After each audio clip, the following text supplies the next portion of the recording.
दोस्तों, आज मैं आप लोगों को एक मूर्ख राजा और दो ठगों की कहानी सुनाऊंगी। अगर इससे पहले आप मेरे चैनल पर नए हैं तो प्लीज़ मेरे चैनल को सब्सक्राइब करें, वीडियो को लाइक और शेयर करें। तो आइए कहानी को सुनते हैं। धर्मपुरा नाम की एक नगरी में राजा राज्य करता था। राजा बहुत ही शौकीन किस्म का था। उसे अपनी प्रजा के सुख दुख से कोई मतलब नहीं था। उसे तो बस अपने मनोरंजन और अपने सुख से मतलब था। राजा को संगीत और नाच गाना बहुत पसंद था, इसीलिए अक्सर वह अपने दरबार में गायकों और नर्तकियों को बुलाया करता था। उसके दरबार में अक्सर रंगारंग कार्यक्रम चलता रहता था। उसके बिल्कुल विपरीत उसकी पत्नी थी।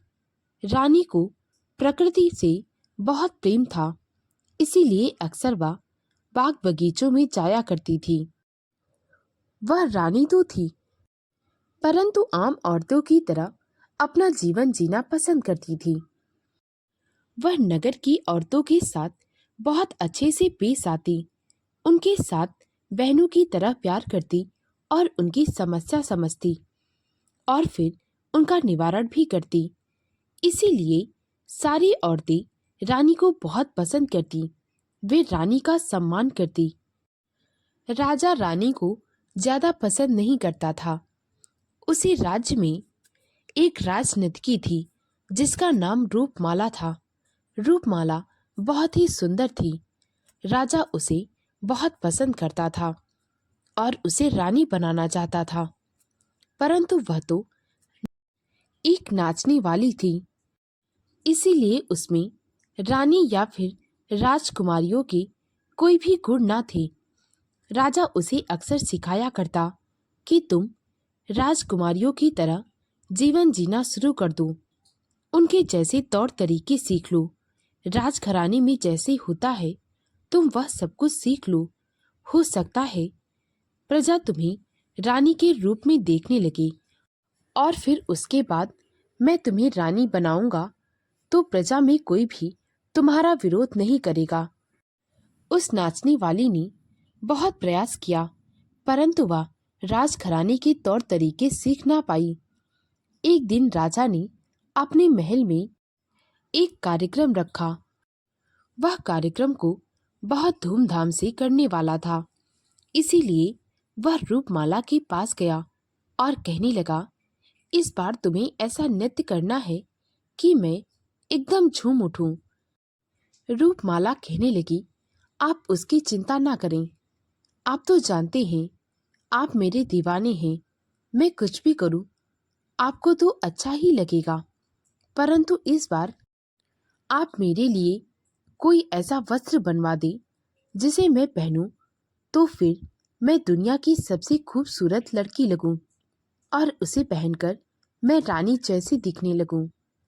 राजा कहने लगा, तुम तो इतनी खूबसूरत हो, तुम्हें किसी चीज की क्या जरूरत है, और रही बात तुम्हारे नायाब वस्त्रों की तो वह तुम्हें मिल जाएंगे, तुम्हारा हुक्म मेरे सर आंखों पर।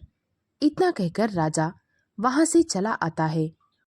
राजा ने दूर दूर से दर्जियों को बुलवाया और फिर उनसे कहा कि ऐसा नायाब वस्त्र तैयार करो जैसा आज तक किसी ने भी ना देखा हो, एकदम अद्भुत सा वस्त्र होना चाहिए। वे सारी दर्जी मन ही मन सोचने लगी, ऐसा आखिर कौन सा वस्त्र हो सकता है जो कि अद्भुत हो और आज तक किसी ने ना पहना हो। सारे दर्जी इस बात के लिए इनकार कर दिए। वे राजा से कहने लगी, हम ऐसा कोई नायाब वस्त्र नहीं बना सकते। राजा बहुत परेशान था, वह रूपमाला के हर बात को मानता था। राजा रूपमाला को वह वस्त्र दिलाने के लिए दिन रात सोचने लगा। उसने अपने सैनिकों को भेजा कि वह दूसरे नगर जाएं और वहां पर पता करें कि ऐसा कोई दर्जी है क्या। राजा के सैनिकों ने बहुत ढूंढा, पर उन्हें कोई ना मिला। वे सैनिक मन ही मन राजा को कोस रहे थे। वे कह रहे थे, एक नाचने वाली के लिए राजा राज्य के सारे कामों को छोड़कर उसके वस्त्र बनवाने में लगा है। सारे सैनिक ऐसी बातें कर रहे थे, तभी उन्हें दो आदमी आते हुए दिखाई दिए। वे आदमी इतने निठल्ले थे, कोई काम ना करते, पूरा दिन पड़े रहते। उनकी पत्नियां और घर वाले उनसे तंग आ गए थे, इसीलिए उन्हें घर से निकाल दिया। वे दोनों इधर से उधर लोगों को ठगते और खाते पीते। जब उन लोगों ने राजा के सैनिकों को देखा तो वे कहने लगे, आखिर क्या बात हो गई है जो आप सभी लोग यहाँ पर बैठे हुए हैं और बड़े चिंतित नजर आ रहे हैं। इस पर राजा के सैनिकों ने कहा, हमें एक दर्जी की तलाश है जो अद्भुत वस्त्र बना सके। इस पर दोनों ठगों का दिमाग ठनक गया। वह सोचने लगे, यह बहुत अच्छा मौका है पैसे कमाने का। इसीलिए वे सैनिकों से कहने लगे, आप इधर उधर क्या देखते हैं?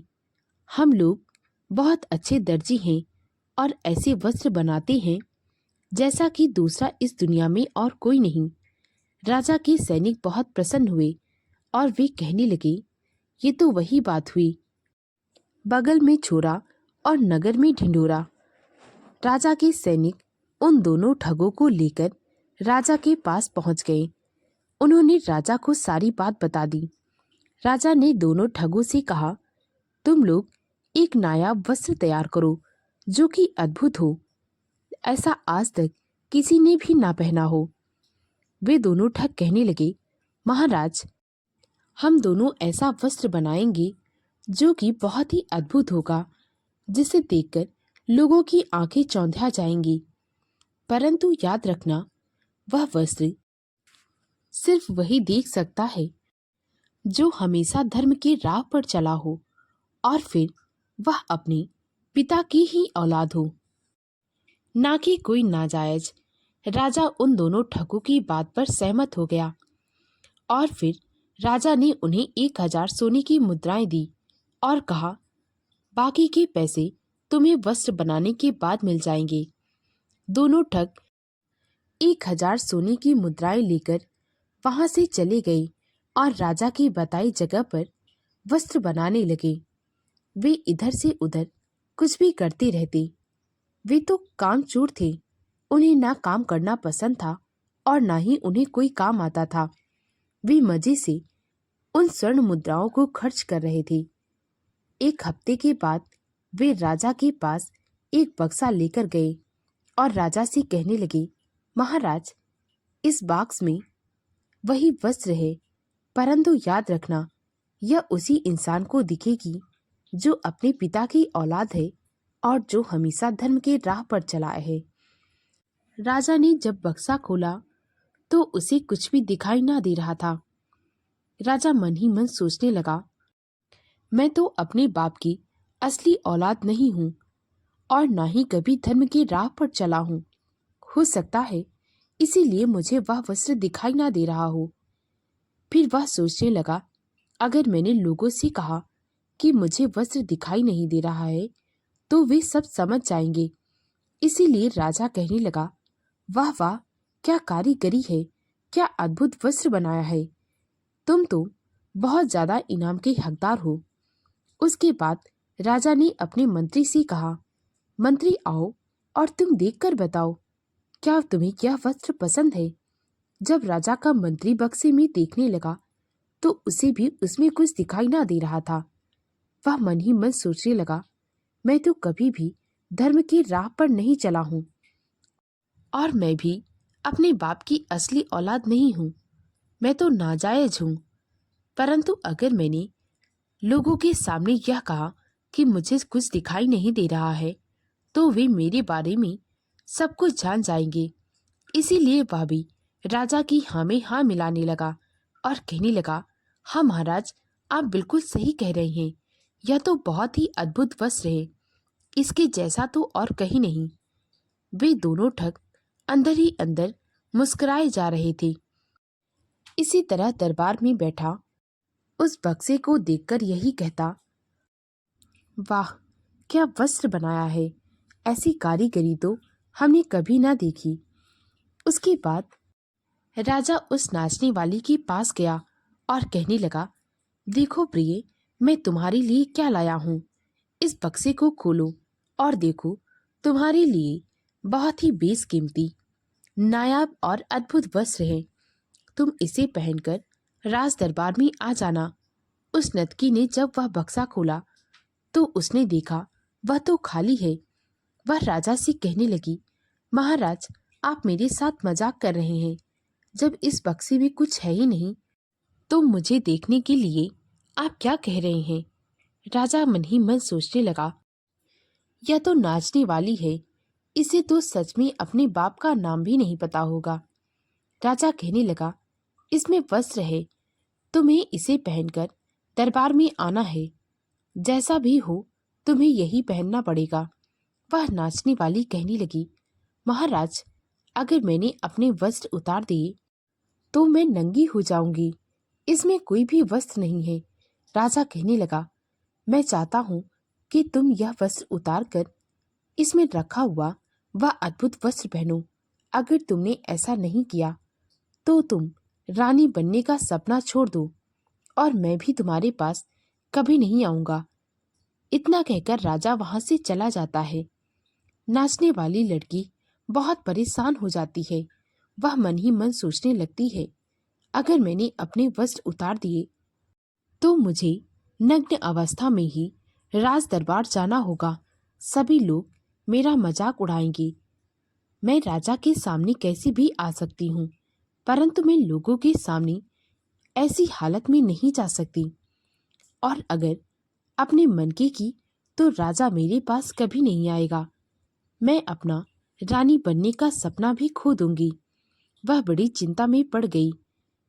थोड़ी देर बाद उसे रानी का ख्याल आया। वह रानी के पास गई और उन्हें सारी कहानी कह सुनाई।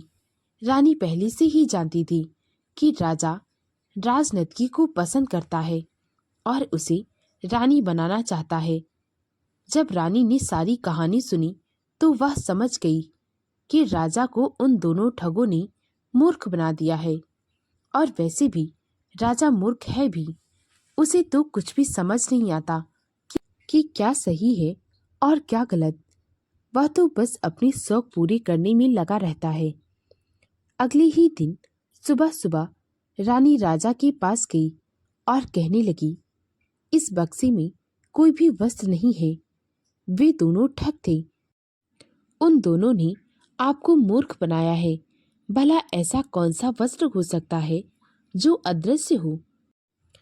राजा को रानी की बात थोड़ी थोड़ी समझ में आ गई। उसने अपने सैनिकों को आदेश दिया कि वे जाएं और उन दोनों को ढूंढ कर लाएं। राजा के सैनिकों ने उन दोनों ठगों को ढूंढने की बहुत कोशिश की, परंतु वे दोनों राजा को कहीं ना मिले। राजा अपना मत्था पकड़कर बैठ गया। उसे समझ में आ गया था कि वह कितनी बड़ी बेवकूफ़ी कर रहा है और अगर ऐसा करता रहा तो उसका सारा राजपाट खत्म हो जाएगा।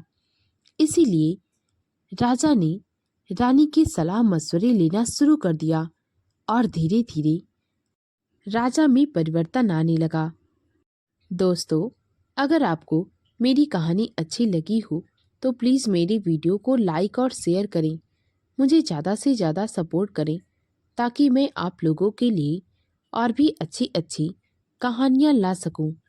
कहानी को पूरा सुनने के लिए बहुत बहुत धन्यवाद।